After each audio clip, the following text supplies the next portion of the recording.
Hey Bharat, so sorry, had to juggle a couple of things because things aren't great at home. Oh, how is everyone? How's your mum? Yeah, all good. They're recovering well. I think it's been fairly better over the next 2 days. But congrats to you. I think it's great news in some gloomy times. So great to hear your promotion. Yeah, I was lucky with that. So yeah, started the new role yesterday, and like any new role, it's quite full on until you get on top of it. So yeah, thank you. But the main good news for me is that you are well and your family is well. So that's good news to start the program with. So fantastic. Yeah. Did you get tested, by the way? Although I can't hear you too clearly. I'm not sure if it's on my end. My Let me just speaker's a bit. let me test. Hello, hello, hello, hello.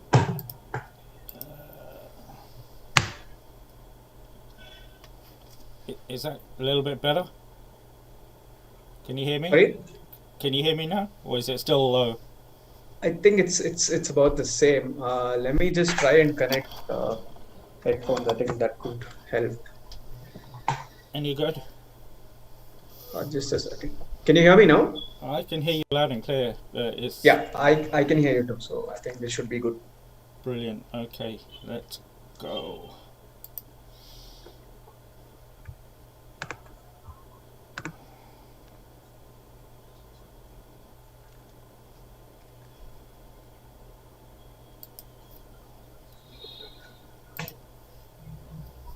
Hello and welcome to Desi Sportscast and the cricket show with Prasen. It's really good to have everybody joining us, whether live on stream or on the podcast. And again, fantastic support for downloading the podcast. Really appreciate it, and hopefully you keep enjoying the show. You are joining me from a frosty and cold April morning here in Leicester, but I'm about to be joined by a person that makes us all warm and feeling good. Prasan, good afternoon to you. How are you?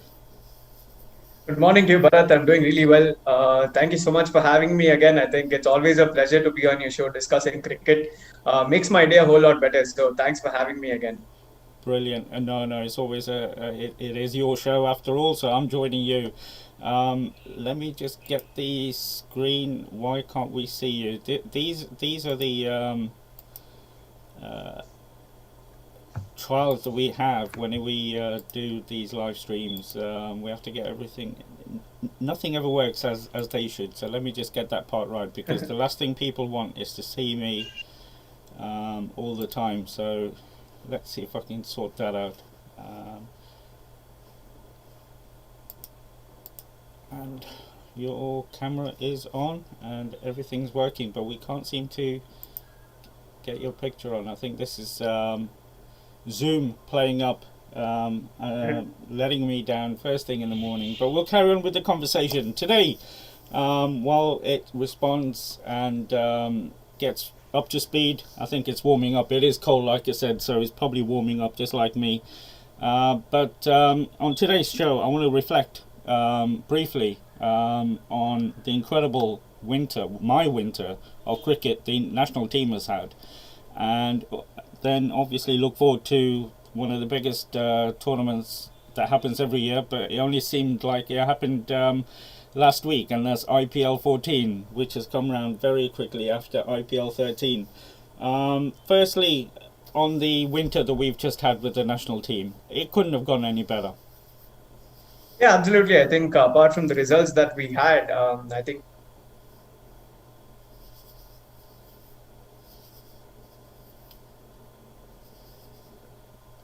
And I've lost you again. The Zoom is really playing up today. We're going to pause it. with youngsters in. Sorry, Prasan, I think Zoom's playing up this morning. We didn't hear your reply back. Are you back? Can you hear me?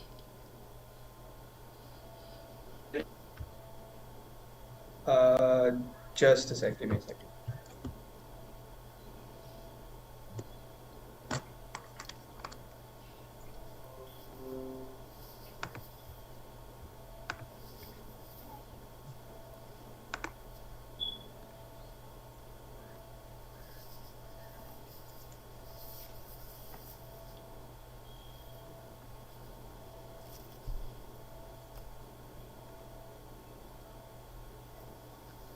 Can you hear me now? I can hear you loud and clear. Yeah, it's just the video's still playing up, but we'll carry on. We can hear your sweet voice. So yeah, you're about to give me your views on the winter we've had,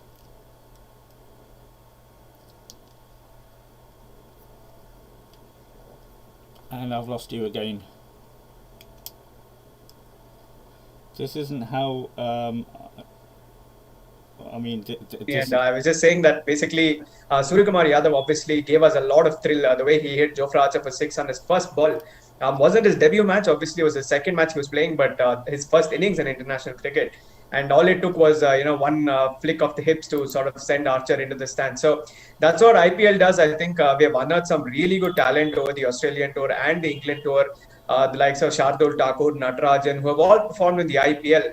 And when given the performance on the international stage, they did fabulously well to put their name up for selection and grab every opportunity that they get. So I think it was a fantastic season of international cricket, and that just sort of leads us on to the IPL, and really can't wait for the season to begin. Yeah, and in terms of the unearthing of talent, obviously that adds pressure to the selectors. But that is a good thing to have. I mean, there's not many teams that have got the bench strength, and we've talked about it throughout the winter of how deep our bench strength is in terms of pretty much all the main departments. But one part that I really wanted your views on was the white ball spinners that we've got at the moment and who struggled, especially at home. What are your thoughts on that?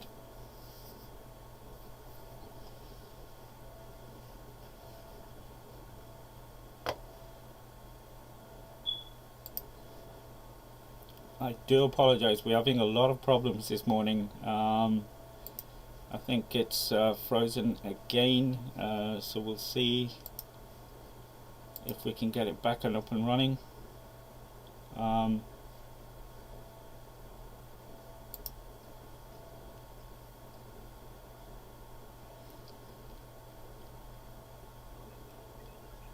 Prasen, can you hear me?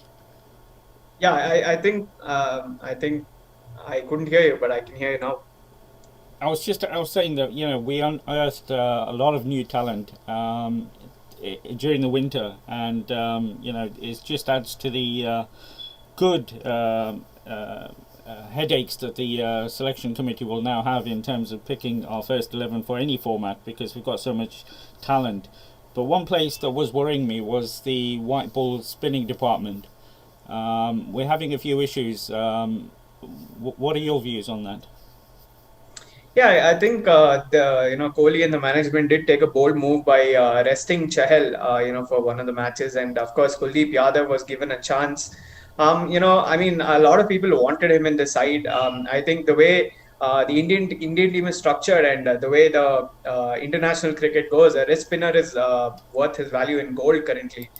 So I think basically any wrist spinner who comes into the side is always guaranteed a spot. Varun Chakravarti unfortunately missed out because of the injury that he had. Tewatia came into the side, but he didn't get a spot. So I think there's certainly an embarrassment of riches as far as talent is concerned. But I think in some sense, Chahal certainly going to be the lead spinner for some time to come. Kuldeep Yadav, hopefully, I think this IPL season will determine how he goes on in the future matches. Obviously, everything started with the fact that he didn't find a spot in the playing 11 last time during IPL 13. So hopefully this time around he gets his chances, and if he does well, that certainly means that he'll be in reckoning for a spot in the T20 World Cup side.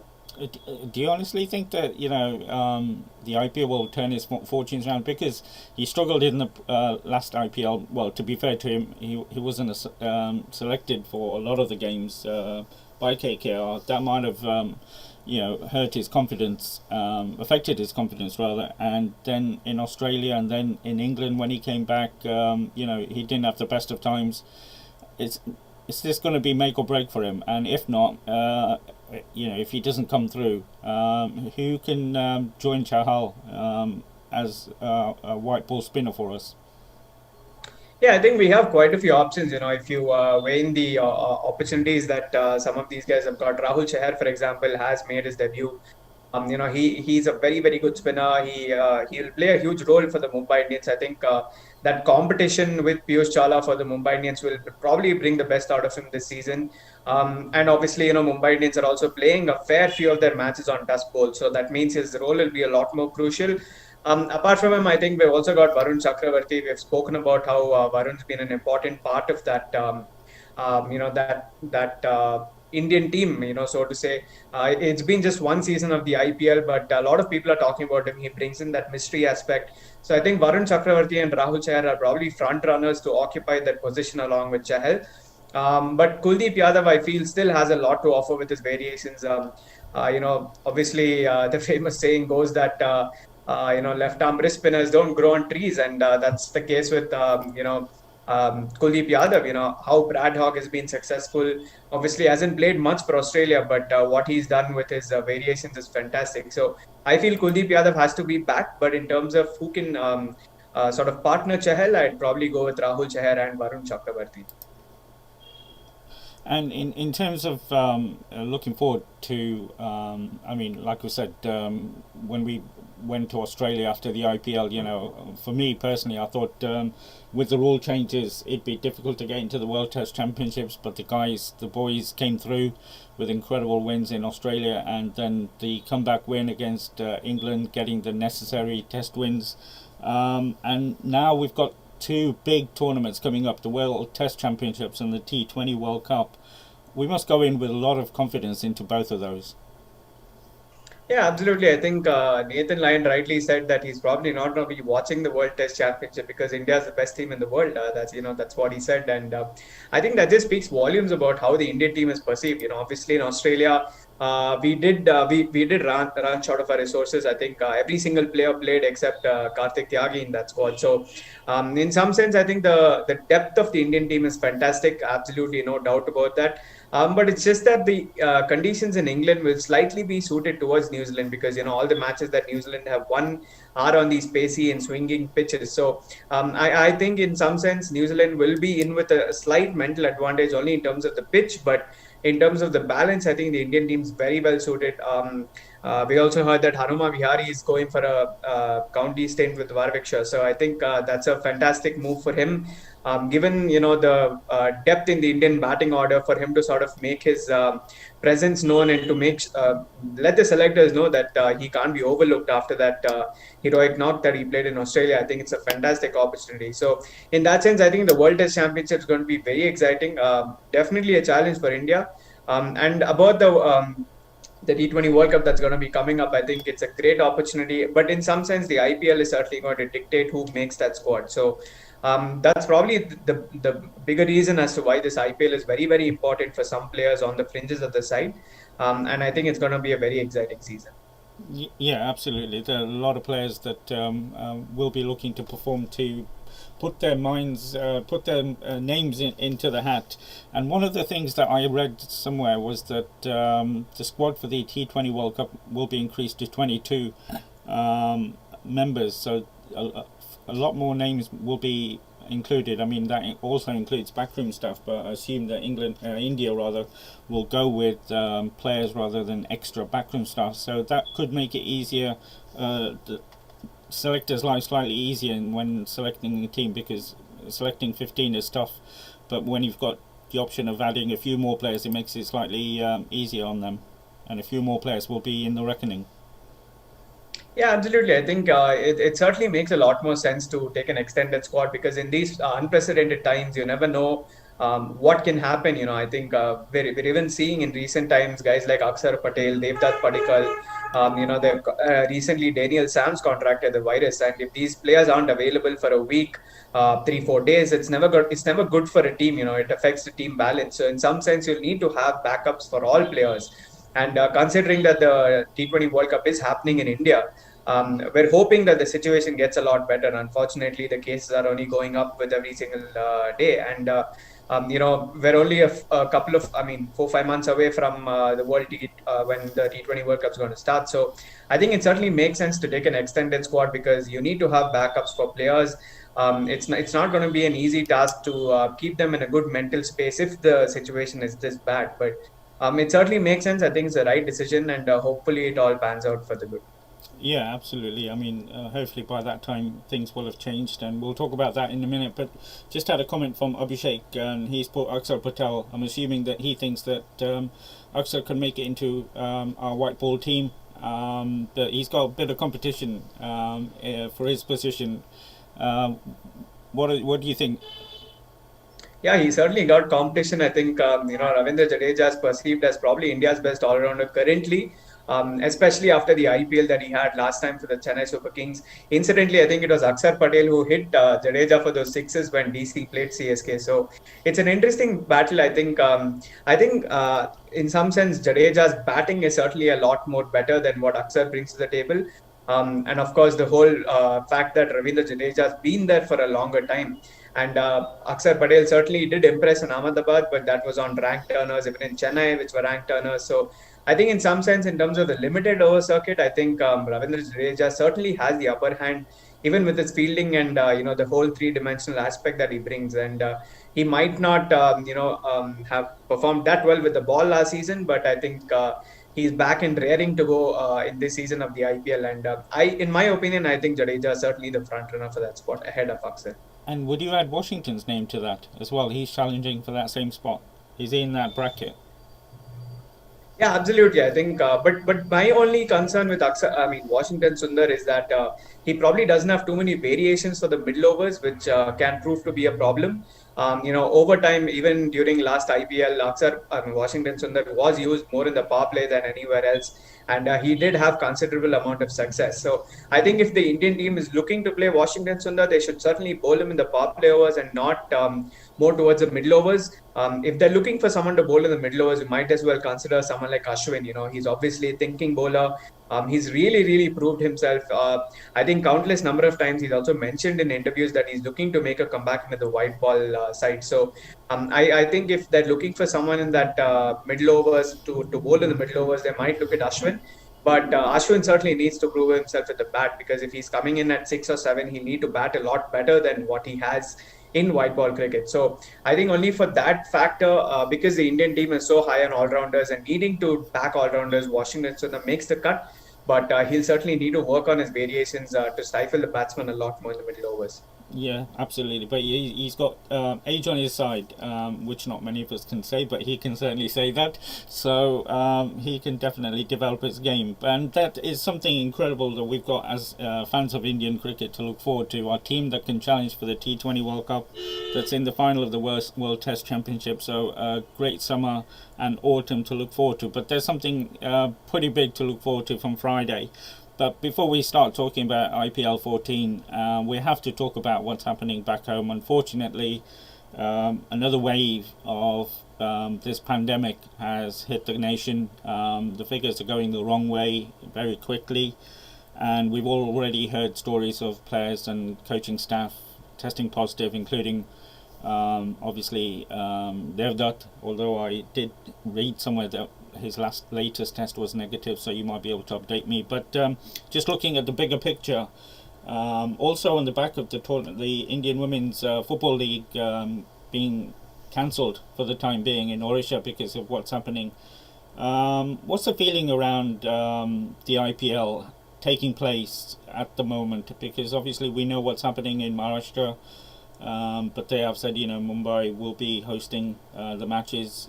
What's the feeling? What's the noise around the nation in terms of whether this will go ahead? Well, it will go ahead, but should it happen, do you think it might be, the pandemic will affect the tournament in a major way, that it needs to be either, I don't want to say cancelled, but paused?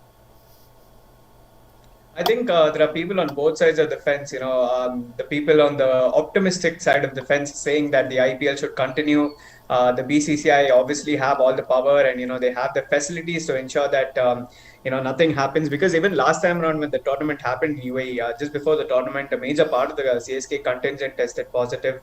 But they still got through that. I think Deepak Chahar, Ruturaj Gaikwad tested positive, and they still managed to play. So, but obviously the condition is very, very bad here in India, especially in Mumbai, where we're almost hearing 2 to 3 cases every single day at the stadium, which is obviously not ideal. The ground staff testing positive. I think some of the Star Sports members, crew members, also tested positive. So it's obviously gloomy. So the people on the other side of the fence are obviously a little pessimistic about the tournament going on. I think they're all saying that it should have happened in UAE like it did last season. India obviously can't take this sort of hit, because a lot of players are testing positive, a lot of support staff members are testing positive. So I think there are obviously going to be two people on both sides of the fence all the time.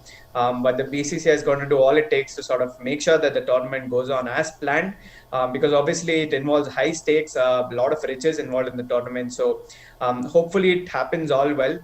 Obviously, a couple of players coming in from other countries, so they have to quarantine. So it's going to be a very, very different tournament in some sense. I think, like the previous tournaments, you won't have the whole squad available at all points in time, until probably the first or the second half of the tournament. So it's going to be a little different, but the excitement's always going to be the same. Very interesting buys made by a few of the teams. So I think it's going to be a fun tournament.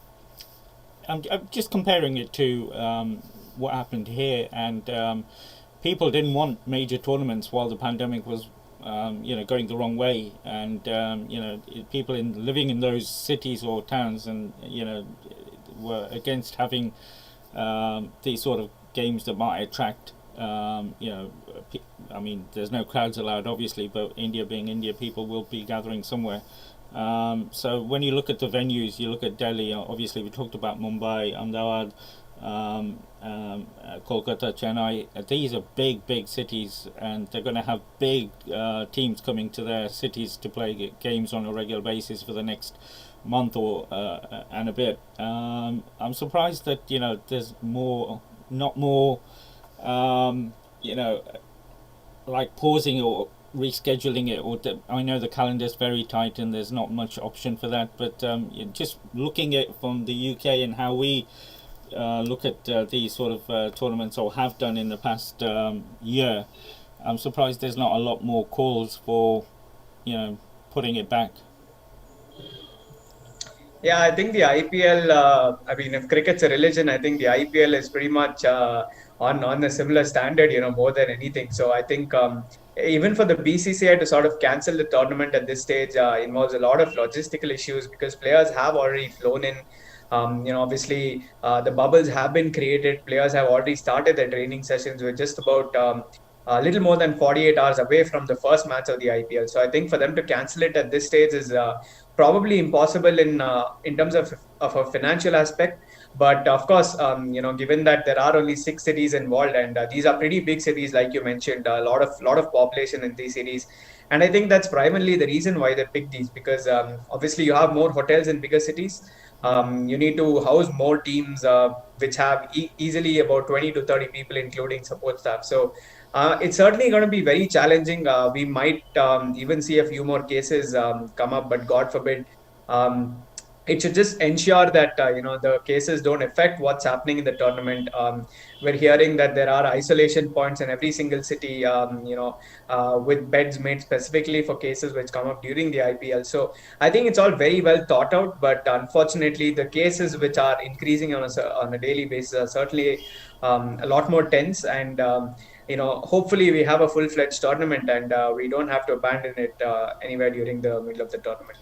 Yeah, I've heard the saying the show must go on, but sometimes you have to look at the big picture, and I'm just reflecting on how it wouldn't have gone on here during the middle of a pandemic, when the figures were going the wrong way. I know we're in a much better position, thankfully, here in England, that we're going to have crowds going back. They're going to trial crowds going back to sporting games from this month onwards. So, but we're in a different position here. I just think that maybe think about the bigger picture, but we'll see. And fingers crossed. Absolutely nothing goes wrong, and everybody comes through this safe. But I think it's just where India is in terms of the figures at the moment. But let's talk about the positives and look forward to the IPL. And obviously, the first question will be: can anybody beat the Indians? Yeah, I think that's always the question, isn't it? With the way that they go about their business in the IPL, I think the biggest positive for the Mumbai Indians throughout the whole of the IPL is they back their core of players. You haven't seen Lasith Malinga or Kyron Pollard play for any other franchisee, and I think the way they sort of put their trust in their players, I think is paramount, and every team should probably take a leaf out of their book and sort of figure out how they can implement the same in their franchisee, or the way they build their team culture. So the Mumbai Indians pretty much have all international players. I don't think a single one of them hasn't played or hasn't represented their country, and I think that's the best part about the Mumbai Indians side. They have such exciting players. Even Ishan Kishan and Surya both made their debut. Krunal Pandya is there. He's coming off a fantastic knock in the ODI series. They've got Pollard, they've got Dickok, they've got Bolt. They've got some very interesting additions in Coulter Nile, obviously, was a part of their side. They've got Adam Milne as well this season, tearaway quick. So I think it's a fantastic side. And probably their only shortcoming is when they play spin. I'm not too sure Rohit Sharma is too comfortable playing 5 matches in Chennai and 4 in Delhi, or a total of 9 matches that they're going to be playing on dust bowl. So that could be their only weak link, I feel, in the Mumbai Indians side, that they might not play spin too well. But having said that, they've got Quinton de Kock, one of the best players of spin. Hardik Pandya is known to take on any spinner that comes his way. Kyron Pollard can send the ball a long way, so even spin isn't a problem for them. So I think the only issue for them is probably needing to find a good start, and if they do well, again, I don't think there's anything that can stop them. And I think you've just answered it with the last statement. I was laughing through that because you were giving me all the reasons why they can't be beaten, all the players you named, and all the strengths they've given me. Your answer seems to be that they can't be beaten. Obviously in a one-off final you don't know, but well, I mean, you named all the players and their strengths, and you just think, what a team again, and they will be the ones to be the ones that are obviously going into favourites. And I read somewhere yesterday. Do you think it's time that we call the Mumbai Indians a dynasty? I mean, obviously this is an American. I don't like American phrases and sporting language coming into anywhere, England or India. But when they have the Yankees and the Cowboys and obviously the Patriots in NFL, that when they win so many tournaments, they rightly are called a dynasty. Do you think Mumbai Indians are that level now, having won 5, been in 2 finals as well?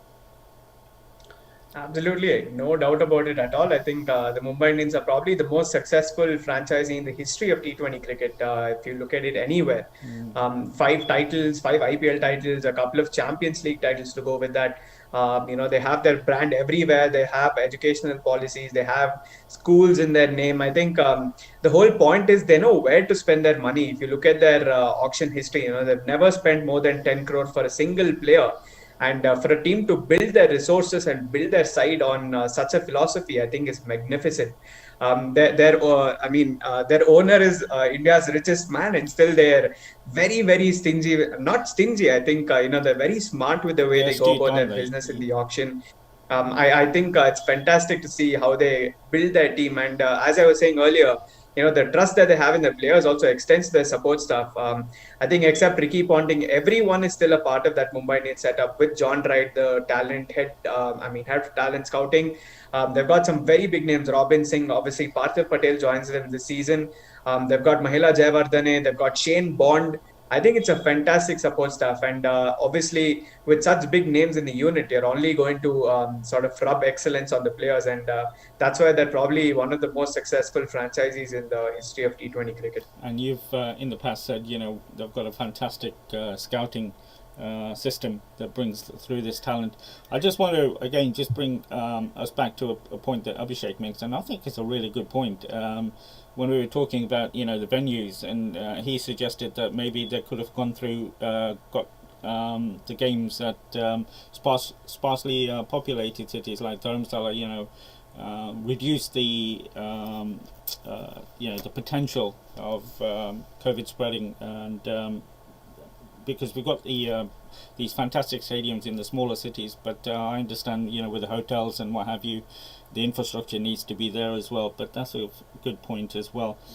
But in terms of, we talked about the Indians, and I know we'll be talking about the Indians in the next 6 7 weeks. But we have to see how they can be beaten, and we have to look at the other teams that could be challenging them. And I want to start with the teams that finished in the bottom four last IPL, which is KKR, CSK, which is unusual for them to be in that position.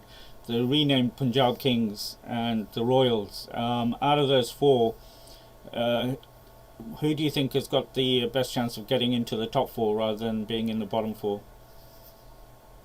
Well, I've got a feeling all four of them are going to finish in the bottom four again. Just that I think Wow. the Punjab Kings might just trump. Sorry, Chennai Super Kings might just trump the Knight Riders to take fifth place. I think. The only reason I say that is because if you look at the four teams, the Rajasthan Royals, they're very, very dependent on their overseas contingent. And with Jofra Archer missing out, I think it's going to be a huge loss for them. Obviously, you can understand Chris Morris coming into the side for that sum of money. But the whole point was, I think he was going to play supporting role to Archer, and he was going to bat a bit. But now he's going to have to take all the pressure of leading that bowling unit. He's got some youngsters in Karthik Tyagi. I mean, obviously Jayadev Unadkat is an experienced player, but it's going to be interesting to see how they build their bowling unit, because I think the other overseas contingent, it's all majorly batsmen. With Miller, Livingston, obviously Josh Butler, Ben Stokes can bowl a bit. Andrew Ty is there. There's Mustafizur Rahman, two good bowlers, but again they haven't really set IPL on fire. So I think it's going to be a very, very difficult challenge for them to sort of get their bowling unit right. Um, they've also let go of some big names. They let go of Steve Smith, Steve. who was their skipper. Obviously, Rahane is not there as well, but he was with the Capitals. So I think it's going to be a very, very big challenge for them, and that's why I don't see them making it out of that top four. Archer is going to obviously be a huge miss, and Punjab Kings. I think the whole point is that bowling looks very, very raw. Apart from Mohammad Shami, they've invested on two express fast bowlers like Riley Meredith and Jai Richardson.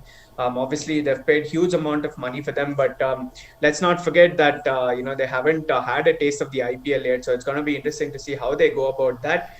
Apart from that, they've also invested heavily on Shah Rukh Khan, who's a fantastic finisher. But I think the biggest problem for the Punjab Kings this season is going to be the fact that their batsmen can't bowl and their bowlers can't bat. So I think the whole point is they've let go of some gun all-rounders like Glenn Maxwell, James Neesham, Krishnappa Gautam, who are all very, very capable with both bat and ball. So I think it's going to be a challenge for them to find that balance. Apart from the 6+5, probably the only player who's going to bat for them a bit who can bowl is also Chris Jordan. So Mm. I think that's a major area of concern for them. Coming to CSK, I think the problem with CSK is last season MS Dhoni didn't turn up for them, and he obviously hasn't played any cricket from last time till now. He seems to be hitting it big in the nets, but that he did the same last season as well. So I think if MS Dhoni turns up for CSK, it's going to be very interesting, and I think Robin Uthappa's acquisition is very, very exciting for me. But he's made his point clear. He wants to score 1,000 runs, and the only way he can do that is probably opening the batting. That just means that probably they'll need to drop someone like Ruturaj Gaikwad or find a spot for him. Suresh Raina obviously had a very, very controversial time last time. He pulled out of the IPL, so how he does is going to be important. So I think a couple of players there also are a little. Towards the walking towards the evening of their career. So I don't see them doing too well either. And even the signees that they've had, Moin Ali and Krishnappa Gautam, both off spinners, but CSK play only a few matches in Delhi. They don't even have a chance to play in Chennai, and otherwise they're going to be playing in Mumbai. I think they play in Bengaluru and Kolkata apart from Delhi. So I think it's going to be very challenging for them to sort of find that balance in terms of spin. And with Hazelwood pulling out, I think they're going to have their dead bowling woes again. And yeah, so I think these three teams are certainly going to be a part of that bottom four along with KKR, because KKR again they'll have to find that balance. Everything will depend on Andre Russell again, and how they find a way to play Shakib Al Hassan even with Sunil Narayan in that squad is going to be important. So I think it's these four teams are going to finish in the bottom four again. Yeah, I tend to agree. I did my prediction, and for once, I agree with you because I always get it wrong and you always get it right. But I thought these four might struggle to get into the top four. But just a few questions on the back of what you've said. The first one is your thoughts on Sanju Samson being the captain of Rajasthan Royals. Yeah, I That think was a it's a surprise great for move. me.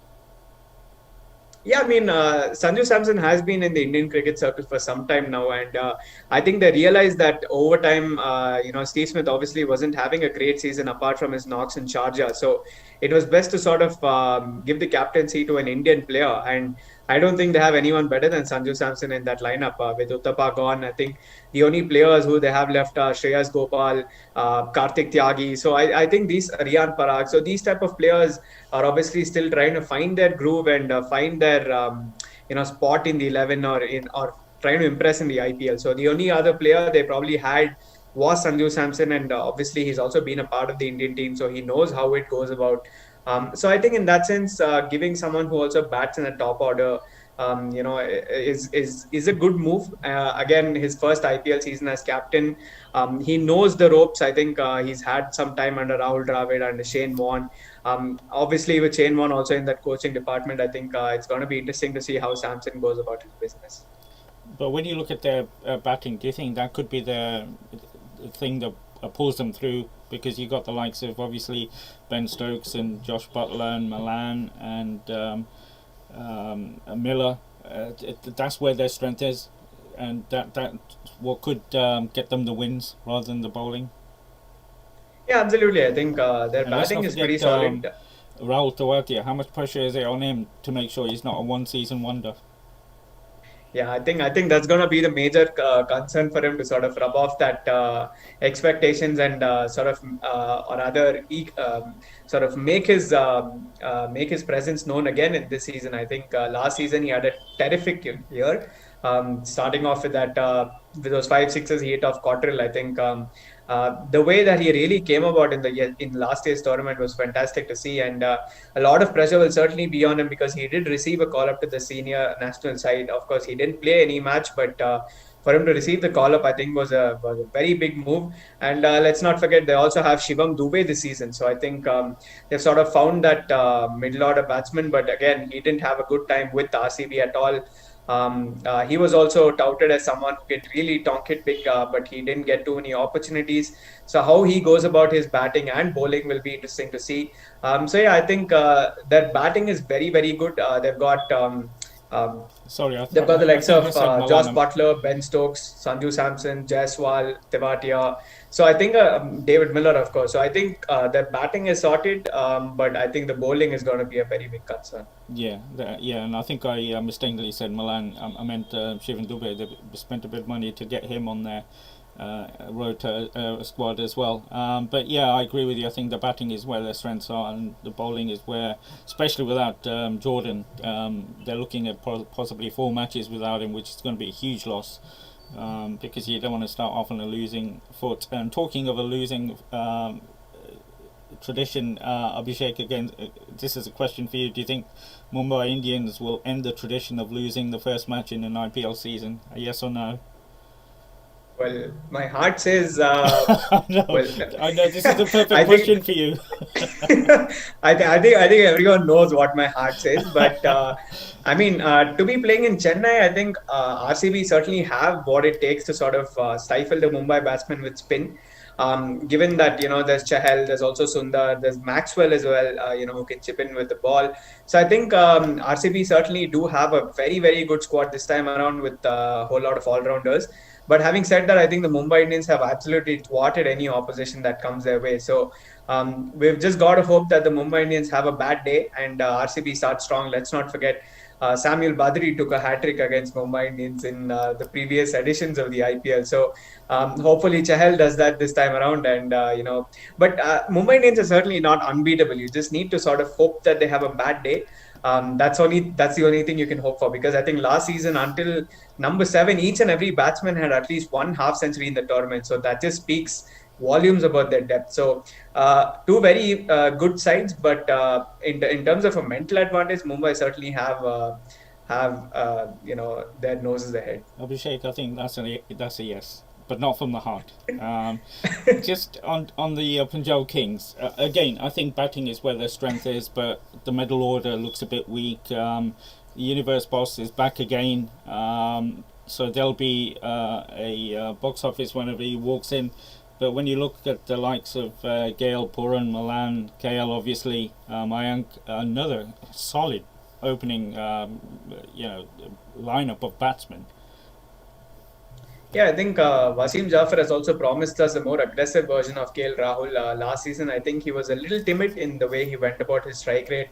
He was even questioned about it during a press conference, and he said, run strike rates are overrated. But I think strike rates are very important in T20 cricket, especially as an opener. I think KL Rahul himself will want to get going from the onset, and I think that's going to be a very, very important factor this season. But the top four, as you said, is absolutely box office with Mayank Agarwal, Rahul, Gale, and Nicholas Puran. But what follows, I think, will be a slight concern for the Mm. Punjab Kings because they've got the options. They've got Mandeep Singh, they've got Sarfraz Khan. Shah Rukh Khan is obviously going to play a big role. I think he was striking at 228 or something around that during the Syed Mushtaq Ali.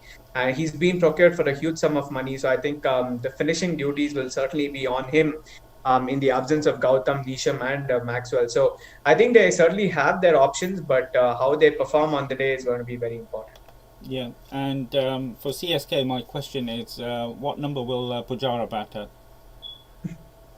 Well, I think he's going to be batting a fair bit in the nets. It's hard to say, but yeah, well, I don't really see him starting, because obviously they've got so many options. They've got Raidu, they've got Raina, they've obviously got Jadeja, they've got Dhoni, and obviously the two openers. And they've got to pick between Gaikwad, Uthappa, and Faf du Plessis. So I think it's going to be very hard for Pujara to find a spot in that 11. And I think the longer he bats in the nets, he's going to get better. So if one of the CSK players gets injured, then they can probably draft him in. But I don't see him starting in the 11.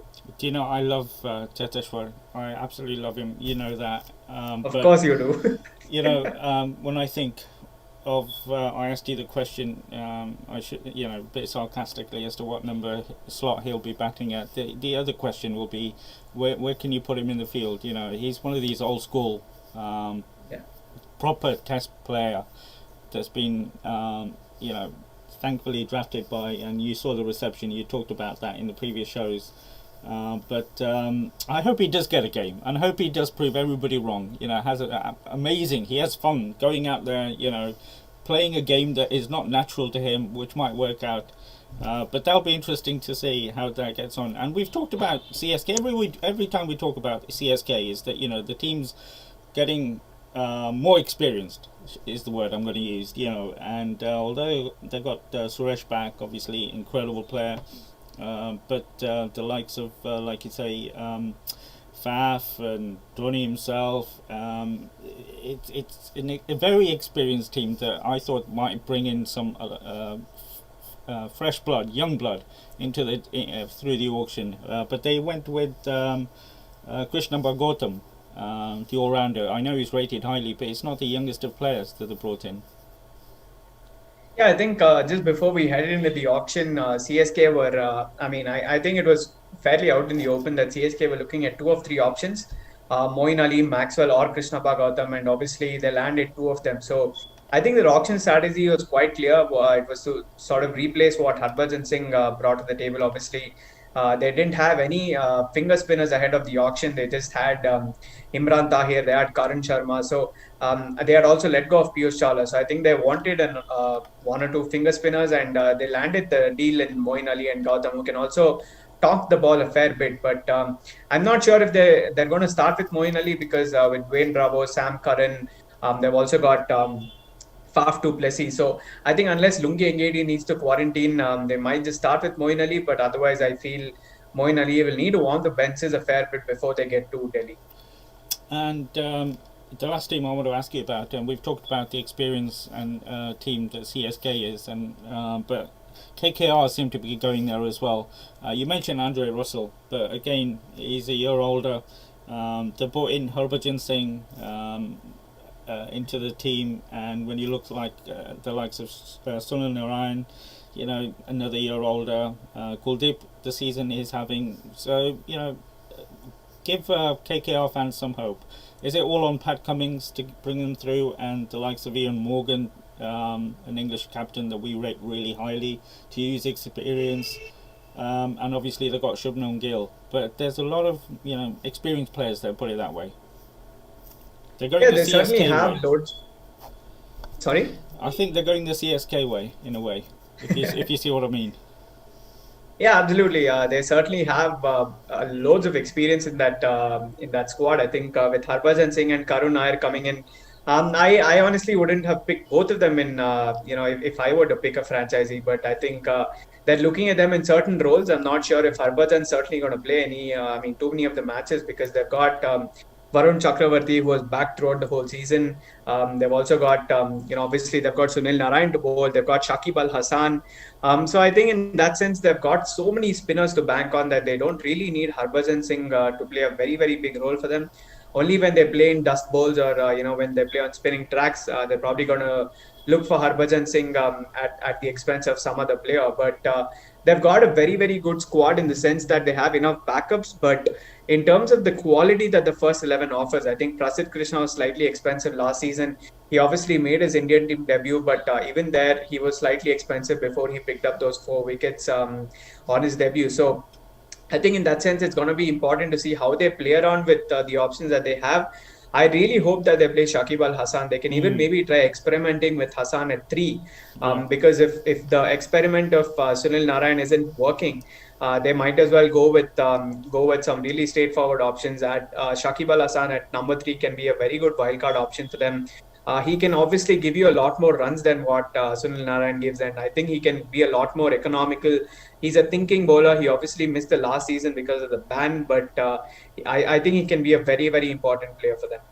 Yeah, absolutely. But again, I can't see them getting into the top four. But T20 it is what it is. So we'll see. But I agree with what you say about those four possibly struggling to get into the top four. But let's talk about the top four that we think will be there. We've talked about Mumbai Indians, and I know we're going to talk a lot more about them through the tournament. So let's focus on the other three and start with the Sunrisers. I mean, again, when you look at their batting, it's awesome. And now they've got the addition of Bhuvi being back, and we've just seen what Bhuvi's done in the England series. What a comeback for him. Fantastic. I think Bhuvneshwar Kumar in prime form is always good to see with that smooth action. I think he's what James Anderson is to England in some sense. I think a very smooth action. He's very beautiful to watch when he's in full flow. And I think his full fitness will be very key for the Sunrisers because they're obviously going to be playing on 5 matches in Chennai as well. So Bhuvneshwar will be very important with his cutters.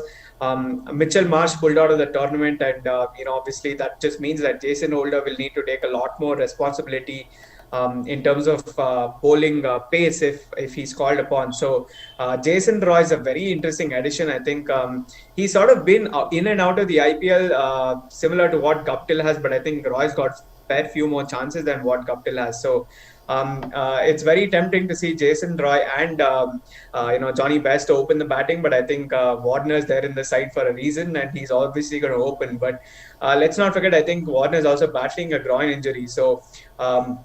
We're not sure if he's going to be completely available for all the matches, although obviously the IPL is a very, very big tournament for David Warner, and he's always delivered in every single season of the IPL. So if they find a way to play, obviously Jason Holder in that 11, it'll just mean that Bhuvneshwar Kumar will have a lot more license up top and obviously towards the death. So very interesting to see how Bhuvneshwar Kumar goes this season, and he's going to be an X factor player for SRH.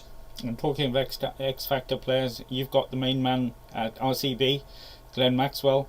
You've added a lot of pressure on him yourself, so I hope he knows that. But to be honest, even if I was an RCB fan, I'd be going in with a lot of confidence. When you look at the lineup of the batsmen, the bowlers, you've got Washington there as well, and you know you can update us on what the situation is with Devdutt, whether he's going to miss a few games, or did I read right that his test yesterday was negative? But a lot of things to look forward to for RCB fans this year. Yeah, a lot to look forward to. I think the addition of quite a few all-rounders is great to see. I think all-rounders are certainly very important commodities in T20 cricket. It's good to see some of the young uncapped players making a mark in the practice sessions. I think RCB have done a phenomenal job of giving the fans sort of a sneak peek at what they're capable of in practice sessions. Rajat Patidar is looking excellent, yeah, with the bat, but it's going to be interesting to see how they fit in some of these youngsters. With AB de Villiers having donned the gloves last season, we've got some exciting talent this year with Azharuddin and Finn Allen. I think Azharuddin is probably going to be the front runner, but all eyes will certainly be on Maxi and Jameson, obviously. Two very, very big players, even in terms of the contract that they were bought for. Maxwell sort of said it was his dream to play alongside Virat and David de Villiers. So I think it's going to be very interesting to see how the top five pan out. And as for Devdutt Padikkal, he recently just spoke about how he's fully fine and he's raring to get to the camp and sort of get back to playing cricket. So it's going to be a very interesting season. I think quite a few all-rounders have been introduced into the side, and I'm really optimistic of RCB's chances this season.